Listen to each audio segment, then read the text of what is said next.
Hello everybody, today is Teves, and we will be concluding Perek Ches in Tanya today. We've been discussing the three life forces, the three channels of life force that we can receive energy from, Kedusha, Klippas Nega, and Shalosh Klippas Tmeis. And the Alter Rebbe spoke yesterday about the action of eating. That's in the realm of Maisa, in the realm of action, where you eat food that comes from Shalosh Klippas Tmeis and it becomes part of your flesh. And in order to get rid of this, if you want to do a tshuva, then after you pass away, this flesh will have to be scoured clean. That was chibut hakever. It'll have to be scoured clean in the grave to get rid of that tumah, to make you worthy and eligible to enter into Gan Eden. Today, the Alter will talk about using your speech and thoughts, if it gets tainted by the negativity, how to come back from that, how to do tshuva from that.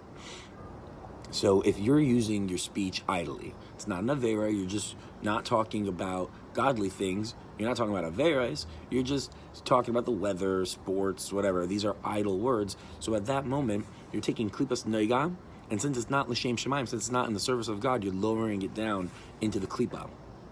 And that will affect your soul. And when you pass away, your soul will need to be purged from that tumah in a process called kafakela. Kafakela is like a catapult that throws you back and forth between the two worlds that you're in. Your soul will experience this world and then go to the world to come, and he'll see, whoa, I was thinking about sports where I could have been talking about God, and that remorse that he has at that moment, that'll be the purging process for him. Also, as it flies back and forth in this catapult, the speed of the wind going past the soul brushes all that tumah off, because it's not such an intense tumah, it's klipas nega, and just fast wind going past him will wipe it off.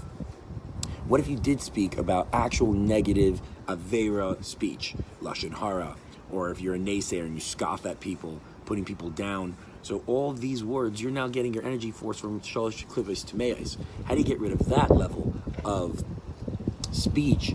Is after you pass away, you will now have to go through Gehenim of Aish. Because with your words, your passionate words, you spoke about that person and what he did and how he's no good, and now you will need to be scoured in fire to clean that off. What if you're a Talmid Chacham? And a Talmid Chacham says it's supposed to be learning Torah all day. V'gisa b'yom of Laila, and it says v'dibarta bam, that you should be speaking the words of Torah all day. So if you're supposed to be learning Torah all day, and instead you're talking sports, so it's not like a regular person who he doesn't know what to learn, so he's speaking about sports. It's klipas noiga, touches him. Here it's different, because you could have been learning Torah, and instead you're being bittul Torah, and it's a over of the asay.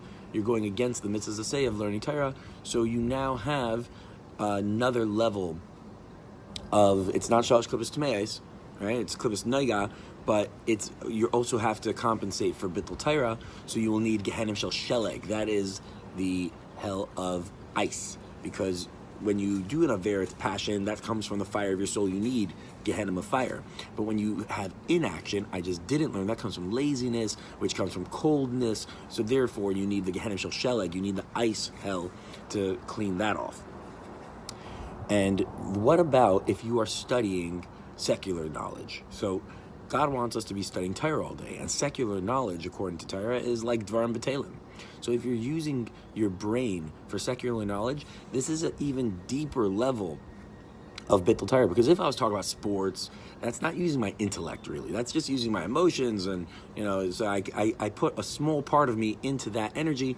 But if I'm using my intellect, I'm studying a concept in secular studies, so now I'm putting more of myself into this already, machshava, and this needs an even deeper, intenser Gehenim Shel Sheleg to clean that away.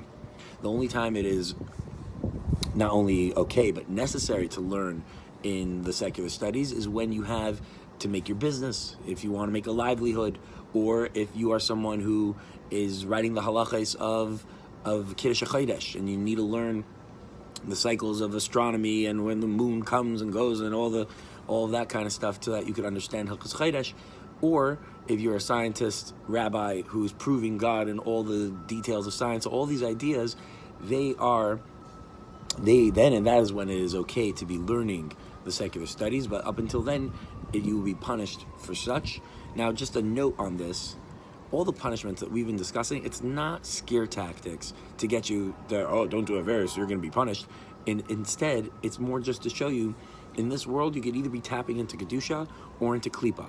And what are the effects if you tap into klipa? It's all these weights, all these stains that start grabbing you and pulling you down. That was the purpose of this discussion, to realize that when you're touching things that aren't holy, they're covering you and blocking you and and confusing your brain and heart and soul. So that was the purpose, to show you that these klippas are thick and heavy. That is today's Tanya. We will see you tomorrow, Mitzvah Shem.